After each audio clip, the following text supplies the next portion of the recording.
اپنے پروردگار کی کون کون سی نعمت کو جھٹلاؤ گے؟ وہی دونوں مشرقوں اور دونوں مغربوں کا مالک ہے، تو تم اپنے پروردگار کی کون کون سی نعمت کو جھٹلاؤ گے؟ اسی نے دو دریا رواں کیے جو آپس میں ملتے ہیں، دونوں میں ایک آڑ ہے کہ اس سے تجاوز نہیں کر سکتے، تو تم اپنے پروردگار کی کون کون سی نعمت کو جھٹلاؤ گے؟ دونوں دریاؤں سے موتی اور مونگے نکلتے ہیں، تو تم اپنے پروردگار کی کون کون سی نعمت کو جھٹلاؤ گے؟ اور جہاز بھی اسی کے ہیں جو دریا میں پہاڑوں کی طرح اونچے کھڑے ہوتے ہیں، تو تم اپنے پروردگار کی کون کون سی نعمت کو جھٹلاؤ گے؟ جو مخلوق زمین پر ہے سب کو فنا ہونا ہے، اور تمہارے پروردگار ہی کی ذات بابرکت جو صاحب جلال و عظمت ہے باقی رہے گی، تو تم اپنے پروردگار کی کون کون سی نعمت کو جھٹلاؤ گے؟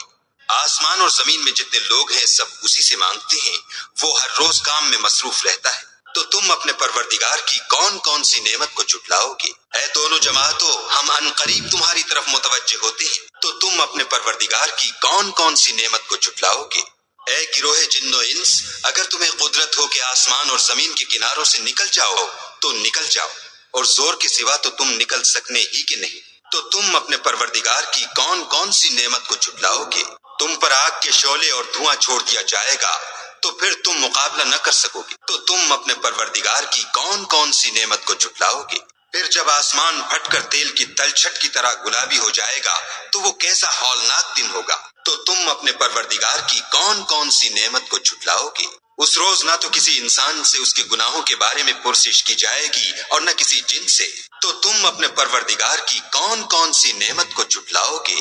گناہ گار اپنے چہرے ہی سے پہچان لیے جائیں گے تو پیشانی کے بالوں اور پاؤں سے پکڑ لیے جائیں گے، تو تم اپنے پروردگار کی کون کون سی نعمت کو جھٹلاؤ گے؟ یہی وہ جہنم ہے جسے گناہ گار لوگ جھٹلاتے تھے، وہ دوزخ اور کھولتے ہوئے گرم پانی کے درمیان گھومتے پھریں گے، تو تم اپنے پروردگار کی کون کون سی نعمت کو جھٹلاؤ گے؟ اور جو شخص اپنے پروردگار کے سامنے کھڑے ہونے سے ڈرا اس کے لیے دو باغ ہیں، تو تم اپنے پروردگار کی کون کون سی نعمت کو جھٹلاؤ گے؟ ان دونوں میں بہت سی شاخیں یعنی قسم قسم کے میووں کے درخت ہیں، تو تم اپنے پروردگار کی کون کون سی نعمت کو جھٹلاؤ گے؟ ان میں دو چشمے بہ رہے ہیں، تو تم اپنے پروردگار کی کون کون سی نعمت کو جھٹلاؤ گے؟ ان میں سب میوے دو دو قسم کے ہیں، تو تم اپنے پروردگار کی کون کون سی نعمت کو جھٹلاؤ گے؟ اہل جنت ایسے بچھونوں پر جن کے استر اطلس کے ہیں تکیہ لگائے ہوئے ہوں گے، اور دونوں باغوں کے میوے قریب جھک رہے ہیں، تو تم اپنے پروردگار کی کون کون سی نعمت کو جھٹلاؤ گے؟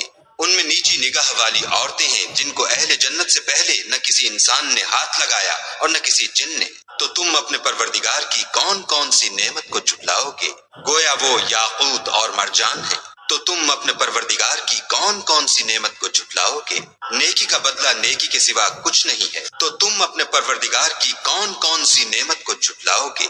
اور ان باغوں کے علاوہ دو باغ اور ہیں، تو تم اپنے پروردگار کی کون کون سی نعمت کو جھٹلاؤ گے؟ دونوں خوب گہرے سبز، تو تم اپنے پروردگار کی کون کون سی نعمت کو جھٹلاؤ گے؟ ان میں دو چشمے ابل رہے ہیں، تو تم اپنے پروردگار کی کون کون سی نعمت کو جھٹلاؤ گے؟ ان میں میوے اور کھجوریں اور انار ہیں، تو تم اپنے پروردگار کی کون کون سی نعمت کو جھٹلاؤ گے؟ ان میں نیک سیرت اور خوبصورت عورتیں ہیں، تو تم اپنے پروردگار کی کون کون سی نعمت کو جھٹلاؤ گے؟ وہ حوریں ہیں جو خیموں میں مستور ہیں، تو تم اپنے پروردگار کی کون کون سی نعمت کو جھٹلاؤ گے؟ ان کو اہل جنت سے پہلے نہ کسی انسان نے ہاتھ لگایا اور نہ کسی جن نے، تو تم اپنے پروردگار کی کون کون سی نعمت کو جھٹلاؤ گے؟ سبز قالینوں اور نفیس مسندوں پر تکیہ لگائے بیٹھے ہوں گے، تو تم اپنے پروردگار کی کون کون سی نعمت کو جھٹلاؤ گے؟ اے محمد صلی اللہ علیہ وآلہ وسلم، تمہارا پروردگار جو صاحب جلال و عظمت ہے اس کا نام بڑا بابرکت ہے،